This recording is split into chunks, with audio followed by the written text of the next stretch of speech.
Hello friends, हमारा चल रहा था क्लास 11th का चैप्टर सेल ऑर्गेनल्स, कोशिकांग, चैप्टर नंबर 3। लास्ट वीडियो में हमने क्लोरोप्लास्ट का लॉन्ग क्वेश्चन कंप्लीट कर लिया था। उसके लिंक आपको डिस्क्रिप्शन बॉक्स में मिल जाएगी। जो आज का हमारा टॉपिक है वो है माइटोकॉन्ड्रिया की संरचना व उसके कार्यों का वर्णन। आपका क्लास 11th में एक क्वेश्चन आता है कि माइटोकॉन्ड्रिया की संरचना का सचित्र वर्णन कीजिए व उसके कार्य भी बताइए। ये आपका क्वेश्चन आता है 6 नंबर में। तो आज हम इस वीडियो में यही कवर करेंगे। तो माइटोकॉन्ड्रिया की खोज सन 1880 में कोलिकर ने कीटों की रेखित पेशियों में की थी। जो कोलिकर साइंटिस्ट थे उन्होंने 1880 में माइटोकॉन्ड्रिया की खोज की और कहाँ पर की? कीटों की रेखित पेशियाँ या फिर स्ट्रेटेड मसल्स। 3 टाइप की पेशियाँ होती हैं ये muscle, striated muscle, non striated और कार्डियक मसल, रेखित, अरेखित और हृदय पेशियाँ।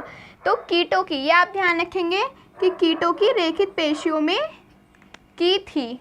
कोलिकर ने तो करी कीटों की पेशियों में माइटोकॉन्ड्रिया की खोज। आगे देखते हैं। तथा सन 1890 में अल्टमान ने सेल्स में माइटोकॉन्ड्रिया का उल्लेख किया। जो हमारे साइंटिस्ट थे अल्टमान, इन्होंने क्या किया? सेल के अंदर माइटोकॉन्ड्रिया के बारे में बताया। जो कोलिकर थे इन्होंने तो कीटों की रेखित पेशियों में माइटोकॉन्ड्रिया की खोज कर ली, लेकिन सेल्स के अंदर जो बताया माइटोकॉन्ड्रिया क्या है या कैसा होता है वो बताया हमें अल्टमान ने, और 1890 में। आगे, तथा इसे बायोप्लास्ट नाम दिया। जो अल्टमान थे उन्होंने माइटोकॉन्ड्रिया को क्या दिया? बायोप्लास्ट नाम दिया। आपका 1 मार्क्स में अगर क्वेश्चन आता है कि माइटोकॉन्ड्रिया का नाम बायोप्लास्ट किसने दिया या फिर बायोप्लास्ट किसे कहते हैं, तो आप लिखेंगे माइटोकॉन्ड्रिया। और किसने दिया है? अल्टमान ने दिया। सन 1897 में सी डॉट बेंडा ने इसे सर्वप्रथम माइटोकॉन्ड्रिया नाम दिया था। देखो 3 साइंटिस्ट है इसमें, कोलिकर, अल्टमान और सी बेंडा, और तीनों ने माइटोकॉन्ड्रिया में अलग अलग चीज़ें बताई। ठीक, कोलिकर जो थे उन्होंने माइटोकॉन्ड्रिया की खोज की किस में? कीटों की रेखित पेशियों में। याद रखेंगे आप, कंफ्यूज नहीं होना है कि कोलिकर ने तो माइटोकॉन्ड्रिया की खोज की कीटों की रेखित पेशियों में, और जो सेल में करी वो करी अल्टमान ने, और सी बेंडा ने इसे सर्वप्रथम माइटोकॉन्ड्रिया नाम दिया। तो आप ऐसे याद रखेंगे कि कीटों के अंदर जो खोज करी माइटोकॉन्ड्रिया की वो करी है कोलिकर ने, ठीक है। अल्टमान ने सेल के अंदर करी और बायोप्लास्ट नाम दिया, और सी बेंडा ने इसको क्या नाम दिया? माइटोकॉन्ड्रिया नाम दिया। ये तो आपका स्टार्टिंग का इंट्रोडक्शन हो गया। अब आती है main heading, structure of mitochondria या फिर माइटोकॉन्ड्रिया की संरचना।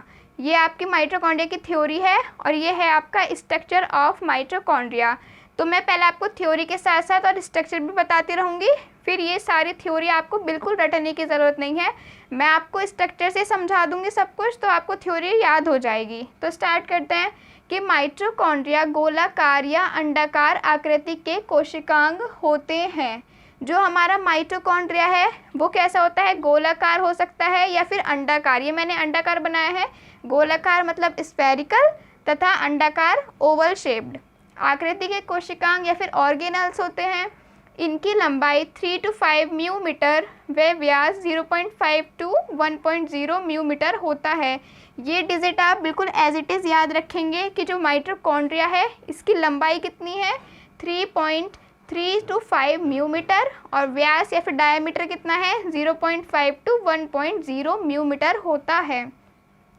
माइटोकॉन्ड्रिया यूनिट मेम्ब्रेन की डबल लेयर द्वारा घिरा रहता है। ये दोनों लेयर लिपोप्रोटीन की बनी होती हैं। जो माइटोकॉन्ड्रिया की लेयर्स हैं, एक आउटर लेयर दिख रही है और एक इनर लेयर। ये दोनों लेयर किसकी बनी हुई हैं? लिपोप्रोटीन की बनी होती हैं। तथा इनर लेयर अंदर की ओर मुड़कर एक फिंगर लाइक स्ट्रक्चर बनाती है जिसे क्रिस्टी कहते हैं। अब देखो, ये माइटोकॉन्ड्रिया का स्ट्रक्चर है। एक आउटर लेयर दिखाई है मैंने ब्लैक पेन से, और एक अंदर जो मैंने ब्लू कलर से बनाया है ये भी लेयर थी, इनर लेयर। लेकिन माइटोकॉन्ड्रिया में क्या हुआ कि जो अंदर वाली लेयर थी आपकी वो मुड़ गई, ऐसे मुड़ गई और फिंगर लाइक स्ट्रक्चर बनाया। इस फिंगर लाइक स्ट्रक्चर को ही क्या बोल रहे हैं? क्रिस्टी बोल रहे हैं। देखो लिखा है क्रिस्टी। तो एक आउटर लेयर है और एक इनर लेयर है। इनर लेयर मुड़कर उंगली के समान संरचना बना रही है जिसे हम क्रिस्टी कह रहे हैं। क्रिस्टी कहते हैं। क्रिस्टी के अंदर एक तरल पदार्थ भरा रहता है जिसे इंट्राक्रिस्टल फ्लूइड कहते हैं। जो हमारी ये क्रिस्टी है, इनर लेयर जो थी वो मुड़ के फिंगर लाइक स्ट्रक्चर बना लिया जिसे क्रिस्टी कहा। क्रिस्टी के अंदर जो मैंने ब्लैक कलर से डॉट डॉट बनाए हैं इसको बोला है इंट्राक्रिस्टल फ्लूइड। इंट्राक्रिस्टल फ्लूइड बोला है जो क्रिस्टी के अंदर है। क्रिस्टी पर माचिस की तिल्लियों के समान संरचना पाई जाती है जिन्हें F1 पार्टिकल्स और ऑक्सीसोम्स कहते हैं। अब जो ये क्रिस्टी बनाई है मैंने, इसमें मैंने ये रेड कलर से जो माचिस के समान, माचिस कैसी होती है, माचिस की तिल्ली इस टाइप से होती है, यहाँ पर सेम संरचना ऐसे पाई जा रही है। तो इस माचिस के समान जो संरचना को क्या बोला है, F1 पार्टिकल्स और ऑक्सीसोम। ये मैंने एरो लगाया है, इसको बोला है F1 पार्टिकल और ऑक्सीसोम। आप F1 पार्टिकल्स भी बोल सकते हैं, ऑक्सीसोम भी बोल सकते हैं। आगे, एवरी F1 पार्टिकल की लंबाई 70 से 80 एंगस्ट्रॉम होती है। जो ये क्रिस्टी है या फिर ये माचिस के समान F1 पार्टिकल की लंबाई कितनी है, 70 से 80 एंगस्ट्रॉम है। और ये एक दूसरे से कितनी दूरी पर स्थित है, 100 एंगस्ट्रॉम। ये लिखा है कि एवरी F1 पार्टिकल मतलब प्रत्येक F1 पार्टिकल की लंबाई 70 से 80 एंगस्ट्रॉम होती है। ये एक दूसरे से 100 एंगस्ट्रॉम की दूरी पर प्रेजेंट होते हैं। जो ये हमारे F1 पार्टिकल्स हैं जो माचिस की तिल्ली के समान संरचना है, ये एक दूसरे से कितनी डिस्टेंस पे हैं, 100 एंगस्ट्रॉम पर प्रेजेंट होते हैं। प्रत्येक F1 पार्टिकल के 3 पार्ट्स हो रहे हैं, ठीक है, ये 3 लिखा हुआ है मैंने ब्रैकेट में।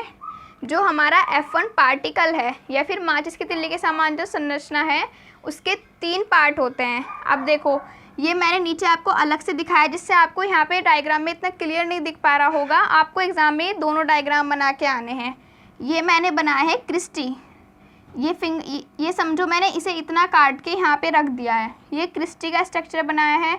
क्रिस्टी के ऊपर ये जो माचिस के समान तिल्लियाँ पाई जा रही हैं इन्हें बोल रहे हैं हम F1 पार्टिकल्स या फिर ऑक्सीसोम्स। ये हमारा क्रिस्टी है। क्रिस्टी के अंदर जो मैंने रेड कलर से फ्लूइड भरा है इसे बोल रहे हैं हम इंट्राक्रिस्टल फ्लूइड। ये क्रिस्टी का स्ट्रक्चर है जो हमारे डायग्राम में पाया जा रहा है। उसको अलग से क्लियर दिखाने के लिए आपको एग्जाम में भी 2 डायग्राम बनाकर आने हैं। ये क्रिस्टी का स्ट्रक्चर हो गया। क्रिस्टी के ऊपर माचिस के तिल्ली के समान संरचना पाई जा रही है जिन्हें हम कह रहे हैं F1 पार्टिकल और ऑक्सीसोम। और क्रिस्टी के अंदर फ्लूइड भरा हुआ है जिसे हम कह रहे हैं इंट्राक्रिस्टल फ्लूइड ऑक्सीसोम। नेक्स्ट आगे लिखा था कि F1 पार्टिकल के 3 पार्ट होते हैं जिन्हें हेड, शीर्ष, स्टॉल्क, वृंत व बेस आधार कहते हैं। अब देखो, जो इसके तिल्ली के समान संरचना है, ये एक संरचना मैंने उठाकर यहाँ पे बना के दिखा दी। ये आपको एरो समझाने के लिए लगाया, आपको एग्जाम में नहीं लगाना है। मैंने एक ये F1 पार्टिकल उठाया और इसको यहाँ पे दिखा दिया। तो एक F1 पार्टिकल कितने पार्ट हो गए, जो सर्किल वाला पार्ट है वो कहलाता है हेड या फिर शीर्ष। जो हमारा स्टॉल्क है, ये डंडा सा है, ये कहलाता है स्टॉल्क या फिर वृंत। और नीचे का पार्ट आधार या फिर बेस। तो ये हो गया स्ट्रक्चर ऑफ क्रिस्टी। क्रिस्टी के ऊपर तिल्ली के समान संरचना जिन्हें F1 पार्टिकल्स या फिर ऑक्सीसोम कह रहे हैं, ठीक। और F1 पार्टिकल 3 पार्ट्स में डिवाइड होता है, हेड, स्टॉल्क एंड वृंत। ये F1 पार्टिकल हो गया कंप्लीट। पर अनेक एंजाइम पाए जाते हैं। जो हमारा F1 पार्टिकल्स है या फिर ऑक्सीसोम्स है, आप टीचर के सामने से माचिस की तिल्ली नहीं बोलेंगे। ये सिर्फ तुलना करके बताया गया है कि जो तिल्ली के समान संरचना पाई जा रही है उन्हें हम F1 पार्टिकल्स या फिर क्या बोल रहे हैं, ऑक्सीसोम। जो हमारा F1 पार्टिकल्स है या फिर ऑक्सीसोम्स हैं, इन पे बहुत सारे एंजाइम्स प्रेजेंट होते हैं। ये लिखा है कि F1 पार्टिकल पर अनेक एंजाइम पाए जाते हैं जो ग्लूकोज का फॉर्मूला C6H12O6 का ऑक्सीडेशन करते हैं जिससे ATP का निर्माण होता है। जो हमारा F1 पार्टिकल है इस पर बहुत सारे एंजाइम पाए जा रहे हैं। जो एंजाइम्स है वो क्या कर रहे हैं, जो ग्लूकोज है C6H12O6 उसका ऑक्सीडेशन या फिर ऑक्सीकरण कर रहे हैं जिससे ATP की फुल फॉर्म एडिनोसिन ट्राइफॉस्फेट का निर्माण करते हैं। माइटोकॉन्ड्रिया के अंदर एक तरल पदार्थ भरा होता है या फिर तरल फ्लूइड भरा होता है जिसे मैट्रिक्स कहते हैं। अब देखो, अगर क्रिस्टी की बात हो रही है, अगर आपसे कोई पूछ रहा है कि क्रिस्टी के अंदर जो फ्लूइड है, ओनली क्रिस्टी के अंदर, तो उसे बोलेंगे इंट्राक्रिस्टल फ्लूइड। लेकिन अगर पूरे माइटोकॉन्ड्रिया में पूछ रहे हैं कि माइटोकॉन्ड्रिया के अंदर जो फ्लूइड भरा हुआ है, डॉटेड है, इसे क्या कहते हैं, तो मैट्रिक्स। तो क्रिस्टी के अंदर कहलाता है इंट्राक्रिस्टल फ्लूइड और माइटोकॉन्ड्रिया के अंदर मैट्रिक कहते हैं। मैट्रिक्स में 70S टाइप राइबोसोम होता है। ये मैंने ब्लू कलर के लार्ज डॉटेड बनाए हैं, मैं इसको अंडर का, ये हमारा राइबोसोम, वो भी कौन से, 70S टाइप के। हमारे माइटोकॉन्ड्रिया में कौन से टाइप के राइबोसोम पाए जा रहे हैं, 70S टाइप के राइबोसोम। तो ये आपका हो गया है कंप्लीट स्ट्रक्चर ऑफ माइटोकॉन्ड्रिया। और ये थ्योरी में आपको सिर्फ 2 चीज़ें याद रखनी है, एक तो इसकी लंबाई 3 to 5 म्यूमीटर और इसका व्यास 0.5 to 1.0 म्यूमीटर। ये कंप्लीट हो गया है आपकी थ्योरी। अब मैं सिर्फ एक बार स्ट्रक्चर समझा देती हूँ दोबारा से, जिससे आपको थ्योरी रटनी नहीं पड़ेगी। ठीक, तो स्ट्रक्चर में देखो पहले क्या है, माइटोकॉन्ड्रिया में 2 लेयर्स होती हैं, एक आउटर लेयर है, ठीक, और एक इनर लेयर है। आउटर लेयर को आउटर मेम्ब्रेन बोल रहे हैं या फिर लेयर भी बोल सकते हैं, आउटर यूनिट मेम्ब्रेन। अंदर वाली को बोला है इनर यूनिट मेम्ब्रेन। और मैं पूरा थ्योरी से बता दूंगी। देखो ये आउटर मेम्ब्रेन है, ये इनर मेम्ब्रेन है। आप इसके बाद लिखेंगे कि जो इनर मेम्ब्रेन है वो मुड़कर उंगली के समान या फिर फिंगर लाइक स्ट्रक्चर बना लेती है, जिसे कह रहे हैं हम क्रिस्टी। क्रिस्टी के अंदर जो फ्लूइड भरा हुआ है उसे हम कह रहे हैं intracristal fluid. Inner membrane finger like structure बना रही है, जिसे क्रिस्टी कह रहे हैं। क्रिस्टी के अंदर जो फ्लूइड भरा हुआ है उसे इंट्राक्रिस्टल फ्लूइड कह रहे हैं। और क्रिस्टी के ऊपर अनेक माचिस की तिल्ली के समान संरचना पाई जा रही है, जिसे हम F1 पार्टिकल्स या फिर ऑक्सीसोम्स कह रहे हैं। F1 पार्टिकल या फिर ऑक्सीसोम कह रहे हैं। जो हमारा क्रिस्टी के अंदर फ्लूइड भरा है उसे बोल रहे हैं इंट्राक्रिस्टल फ्लूइड। इसके ऊपर माचिस के समान तिल्लियाँ पाई जा रही हैं, जिसे F1 पार्टिकल्स कहते हैं। F1 पार्टिकल्स के 3 पार्ट्स होते हैं, हेड, स्टॉल्क और बेस। और इसमें क्या पाया जा रहा है, माइटोकॉन्ड्रिया में 70S टाइप राइबोसोम पाए जा रहे हैं, DNA पाया जा रहा है, F1 पार्टिकल एंड मैट्रिक्स। अगर क्रिस्टी की बात हो रही है, क्रिस्टी के फ्लूइड की, तो इंट्राक्रिस्टल फ्लूइड। और अगर पूरे माइटोकॉन्ड्रिया के फ्लूइड की बात हो रही है तो मैट्रिक्स। ओके, ये हो गया आपका कंप्लीट। अब हम पढ़ेंगे माइटोकॉन्ड्रिया के कार्य। तो फ्रेंड्स, अब हम पढ़ेंगे माइटोकॉन्ड्रिया के फंक्शन या फिर माइटोकॉन्ड्रिया के कार्य। माइटोकॉन्ड्रिया के मेन 3 फंक्शन है जो मैंने पॉइंट्स वाइज लिखे हैं। तो फर्स्ट पॉइंट है कि माइटोकॉन्ड्रिया में ऑक्सीडेशन की क्रिया पूरी होती है।